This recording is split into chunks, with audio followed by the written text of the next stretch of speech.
여러분, 마음이 얼마나 중요한지 아시죠? 이 세상에서 벌어지는 모든 것들은 사실은 마음이 투영된 거예요. 마음에 욕심이 있기 때문에 그 욕심 가지고 살다 보니까 그 실제 생활에서 막 싸우고 뭐 별별 일이 다 일어나잖아요. 즉 심리 현실의 지배를 받아서 생활 현실이 막 그냥 막 그 온갖 어지러운 일들이 일어나는 겁니다. 그래서 마음을 잘 다스려야 하고 마음을 깨끗하게 해야 되고 또 마음을 늘 즐겁게 해야 됩니다. 잠언서에 보면 마음이 즐거운 자는 항상 잔치하느니라 그래요. 마음이 즐거워야 잔치가 된다.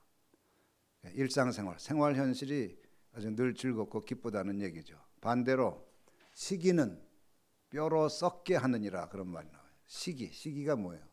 이건 부정적인 마음이잖아. 미워하고 그 싫어하고 증오하고 화내고 뭐 이런 거 다 그런 마음이 뭐예요? 뼈를 썩게 해요. 뼈는 눈에 보이는 이 삶의 현실, 생활 현실을 의미하는 거거든요.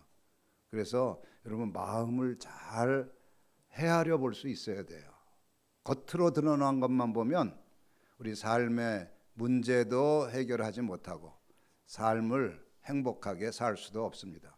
그래서 자꾸 그 마음을 들여다보는 거예요, 저는. 그래서 지난주에는 마음의 풍경이라는 제목으로 설교를 드렸죠. 마음의 풍경. 그래서 마음의 풍경이라는 제목으로 세 가지 마음을 살펴봤는데 혹시 생각이 나나요?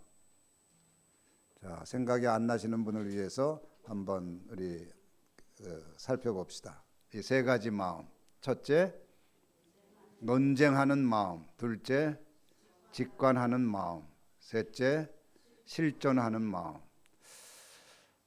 근데 이제 이런 것들을 우리가 뭐 초등학교 교과서에서 배운 것도 아니고 중고등학교, 대학교 때 배운 것도 아니고 그냥 저기 창동에 있는 어느 교회의 이하목의 목사가 자꾸 이제 만들어낸 말이어서 이게 선뜻 와닿지 않는 분들도 계실 것 같습니다.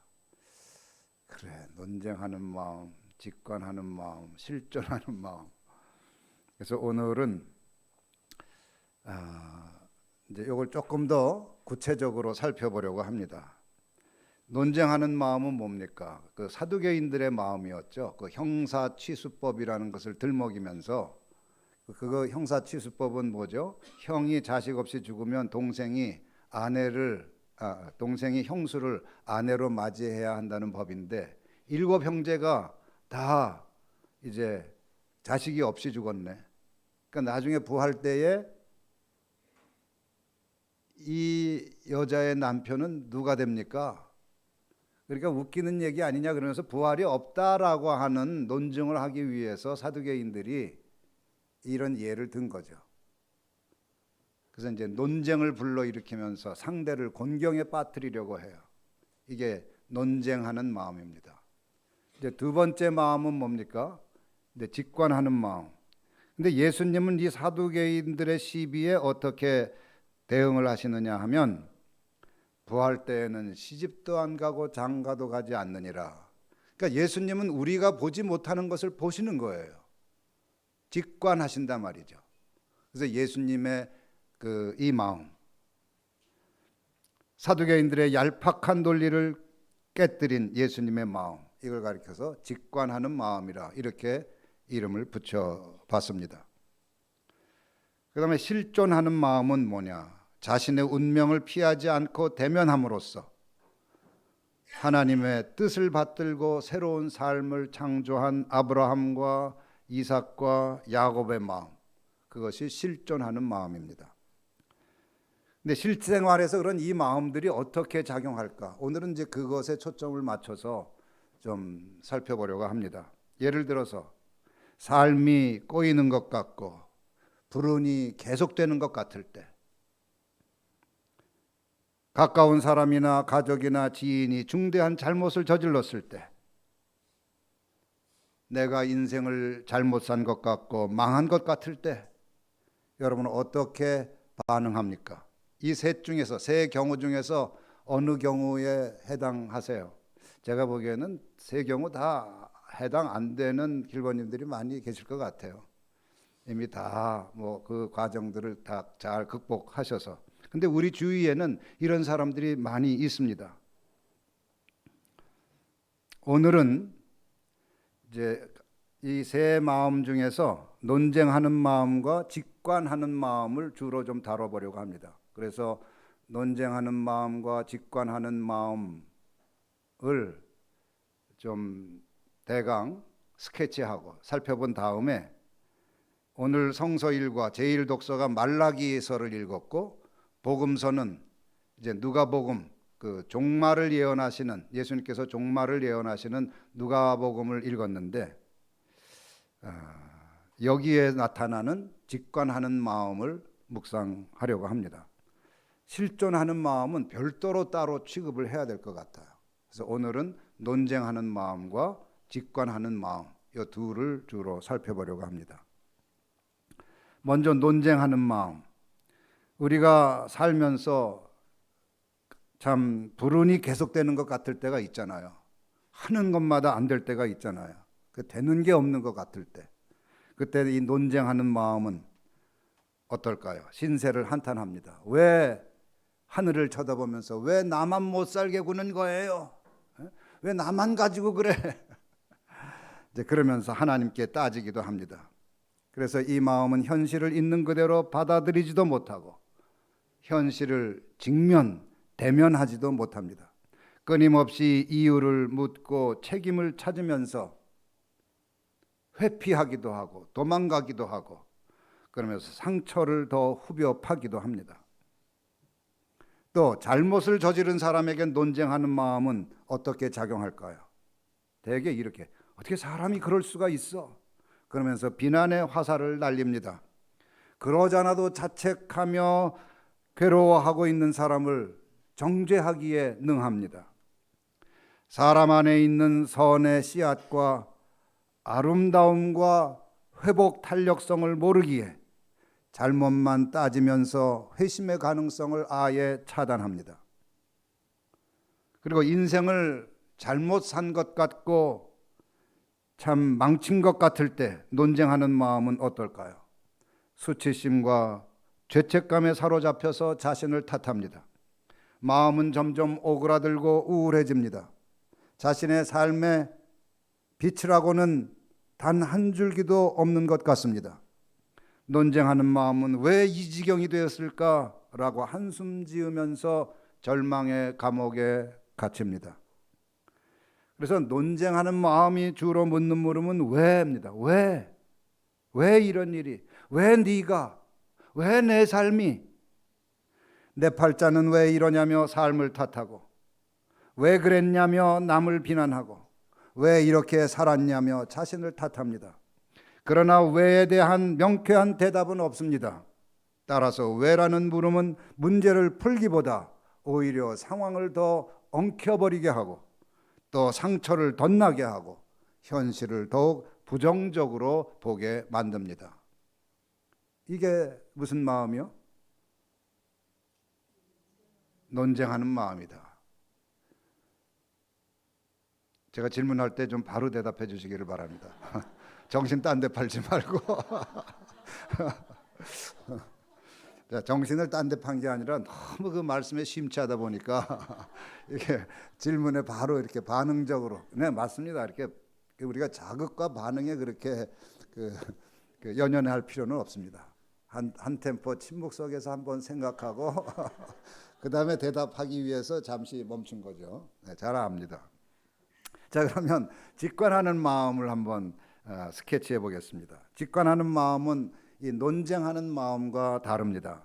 직관하는 마음은 보이지 않는 것을 직접 보듯이 봅니다. 보이지 않는 걸 봐요. 삶의 불운 속에 숨어 있는 새로운 가능성을 보며 새로운 미래를 봅니다.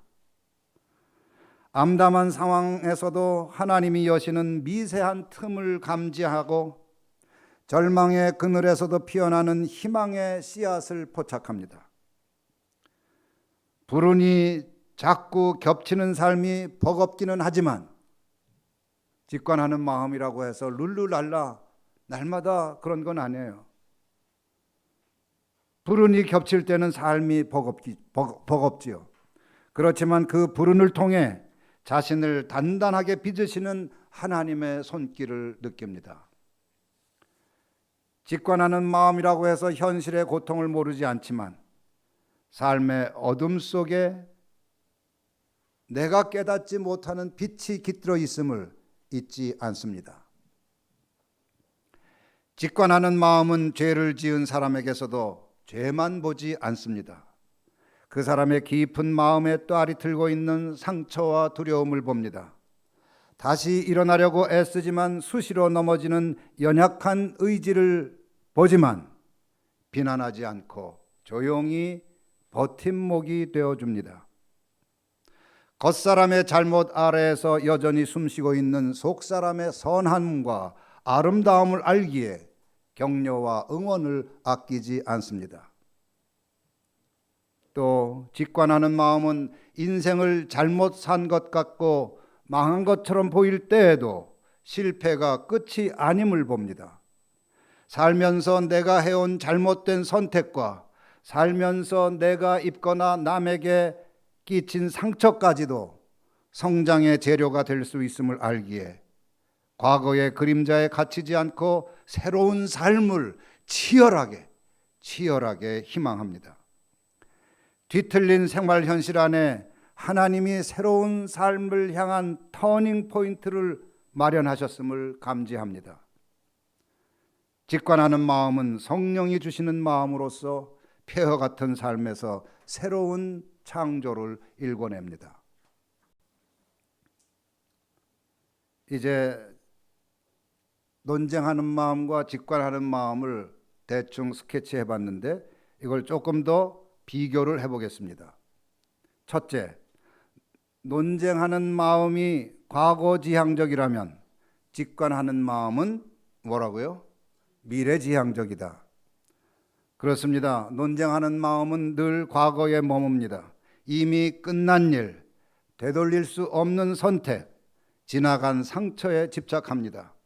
왜 그랬을까라는 질문을 반복하면서 현재의 발목을 잡습니다. 반대로 직관하는 마음은 미래를 향합니다.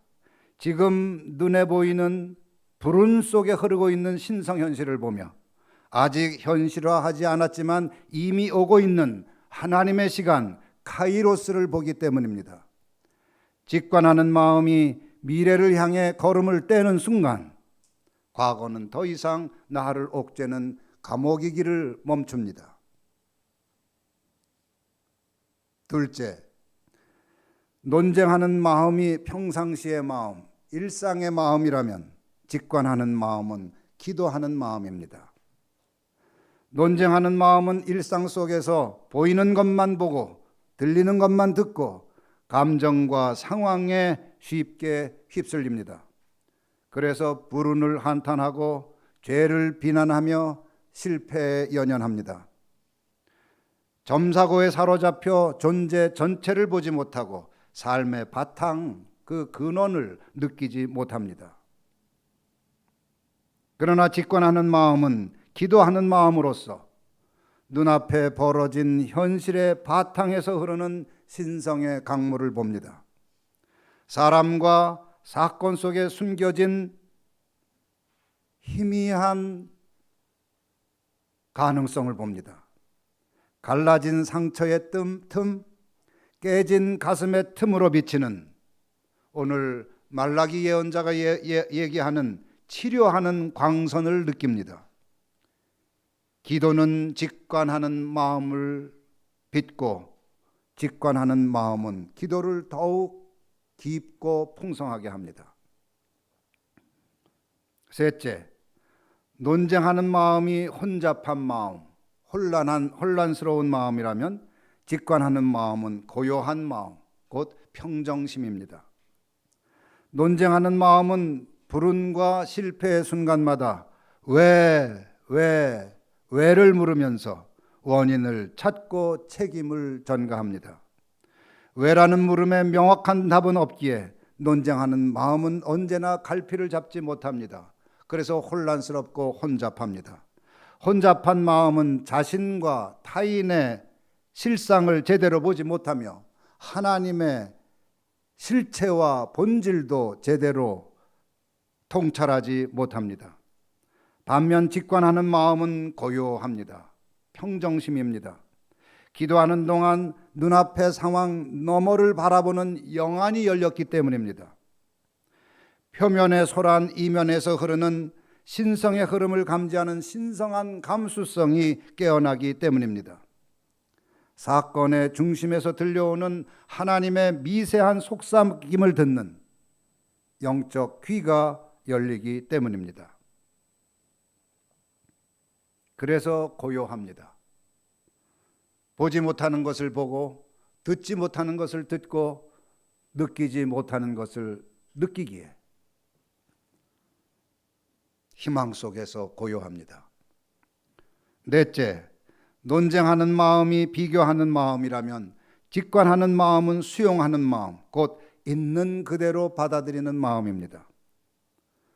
논쟁하는 마음은 자신을 남과 견주고 타인의 형편과 자신의 형편을 끊임없이 비교하면서 우열을 따집니다. 현실을 늘 부족과 결핍의 시선으로 해석하기에 현실을 있는 그대로 받아들이지 못합니다. 불만과 불평투성이에요. 비난과 원망투성이입니다. 그러나 직관하는 마음은 비교의 틀을 내려놓고 지금 여기 주어진 현실을 조용히 받아들입니다. 현실을 있는 그대로 받아들이는 순간 마음을 경직시키던 긴장이 풀어집니다. 긴장이 풀어진 이완 상태에서 이때 어두운 현실의 밤하늘을 수놓은 은총의 별들이 보이기 시작합니다.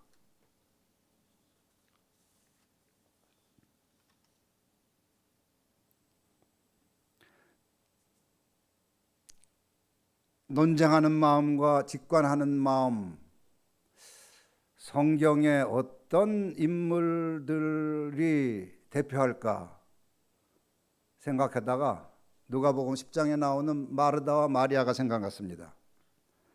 마르다와 마리아 이야기는 논쟁하는 마음과 직관하는 마음의 차이를 선명하게 보여줍니다.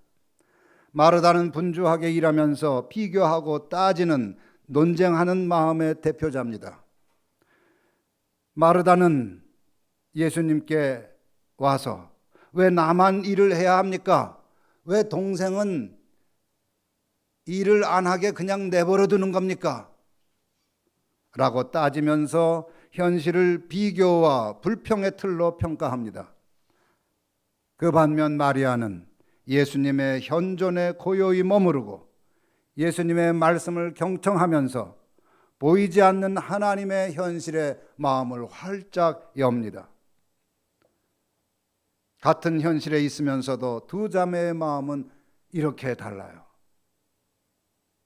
여러분은 어떠신가요? 논쟁하는 마음이 우세합니까? 직관하는 마음이 우세합니까? 논쟁하는 마음으로 자꾸 시비를 걸고 따집니까? 아니면 직관하는 마음으로 보이지 않는 하나님의 현실을 보면서 지금 여기에서 고요합니까? 평온합니까? 성령 강림 후 23번째 주입니다. 오늘의 제1독서는 말라기서입니다.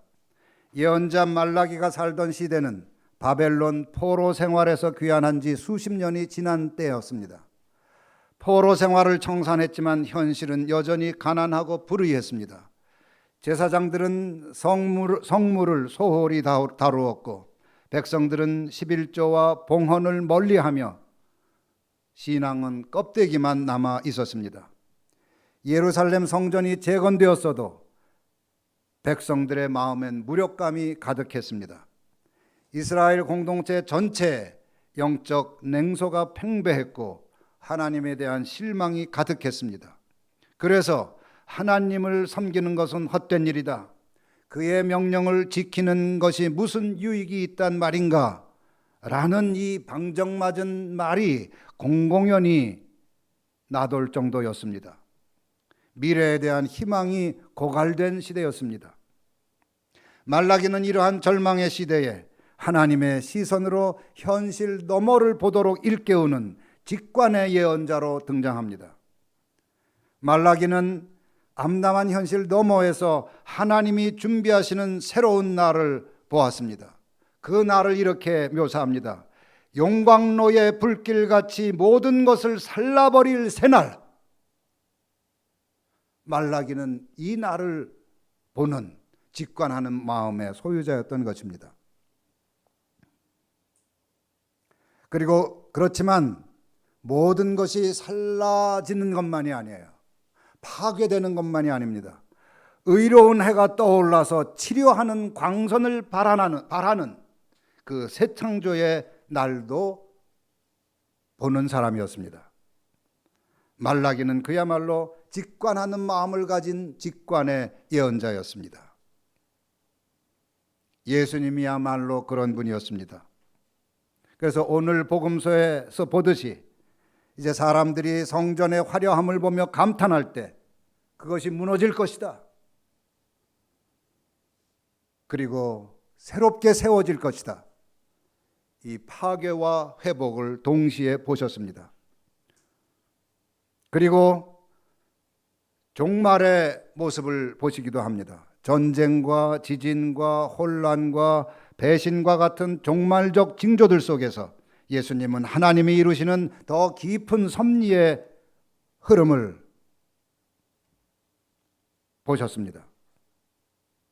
예수님께 직관은 현실을 부정하는 것이 아니라 덧없는 시대의 장막 뒤에서 움직이는 하나님의 시간, 곧 신성현실의 도래를 읽는 눈이었습니다.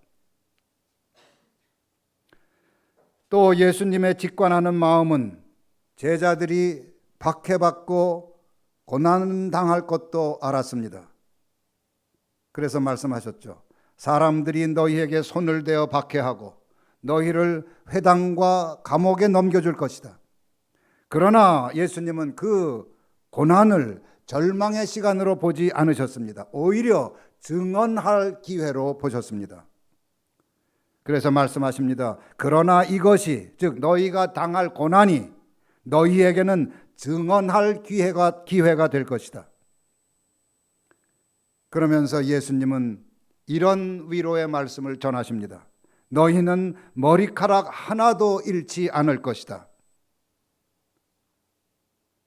이렇게 혼란 속에서 임하는 하나님의 세밀한 보호와 현존을 보시면서 그것으로 제자들을 위로하시고 격려하시고 믿음을 지킬 것을 지키도록 용기를 북돋우셨던 것입니다. 이처럼 직관하는 마음은 삶의 표면에서 몰아치는 고난의 파도 한가운데서 하나님이 어떻게 함께 하시는지, 하나님이 어떻게 일하시는지를 포착합니다. 말라기와 예수님의 공통점이 있습니다. 표면적 현실을 삶의 최종 현실로 보지 않은 것입니다. 말라기는 심판의 날 뒤에 떠오르는 치유의 해를 보았고, 예수님은 종말의 혼란 뒤에 펼쳐지는 하나님의 보호와 증언의 기회를 보셨습니다. 두 사람 모두 표면 현실의 어둠보다 하나님이 이미 준비하시는 새로운 현실을 또렷하게 바라본, 믿음의 눈으로, 영안으로 분명하게 바라본 직관하는 마음의 소유자였던 것입니다. 그렇습니다. 직관하는 마음은 영적 분별력을 일깨워서 고난 속에서도 중심을 잃지 않게 합니다. 하나님의 미래를 향해 고난 한가운데서도 뚜벅뚜벅 걸어가게 합니다. 마침내 현실을 대면하고 미지의 세계를 향해 도전할 용기를 줍니다. 끝으로 논쟁하는 마음이 우세한 교회는 어떨까요? 반대로 직관하는 마음이 우세한 교회는 어떨까요? 논쟁하는 마음이 우세한 교회는 소란합니다. 사람들은 서로의 말에 귀를 기울이기보다 자신의 주장을 앞세우고 작은 문제에도 원인과 책임을 따지며 혈기를 부리고 비난을 일삼습니다. 회의는 회복의 자리가 아니라 대립의 장이 되고 공동체는 비교와 불평 속에서 서서히 지쳐갑니다. 그래서 교회 생활이 고돼요. 안식하는 날이 아니라 고된 날이 되고 맙니다. 설교는 은혜보다 논쟁의 주제가 되고 신앙은 서로를 설득하거나 방어하거나 공격하기 위한 교리 싸움이 됩니다. 반면 직관하는 마음이 우세한 교회에서는 사건보다 사람을 먼저 보고 겉사람보다 그 사람 안에서 조용히 자라는 선한 씨앗을 봅니다. 말하기 전에 침묵할 줄 알며 침묵은 서로의 마음을 더 깊이 듣고 받아들이는 경청의 통로가 됩니다. 회의는 내 주장을 펴는 논쟁의 장이 아니라, 그리고 하나의 결론을 밀어붙이는 자리가 아니라 공동의 미래를 분별하는 공간이 되고, 예배는 종교 의식을 수행하는 시간이 아니라 현실의 삶 아래 흐르는 신성한 하나님의 움직임을 알아차리는 순간이 됩니다. 그 안에서 길벗들은 삶의 폐허 속에서 새로운 삶을 향한 터닝 포인트를 발견하면서 서로에게 버팀목이 되고 서로를 격려하고 지지하고 응원합니다. 직관하는 마음이 살아있는 교회는 말보다 침묵을 통해 서로의 삶에 접속하면서 하나님이 여시는 미래를 향해 조용히, 천천히, 그러나 단호하게 걸어갑니다. 여러분이 섬기시는 은명교회는 어떤 교회일까요?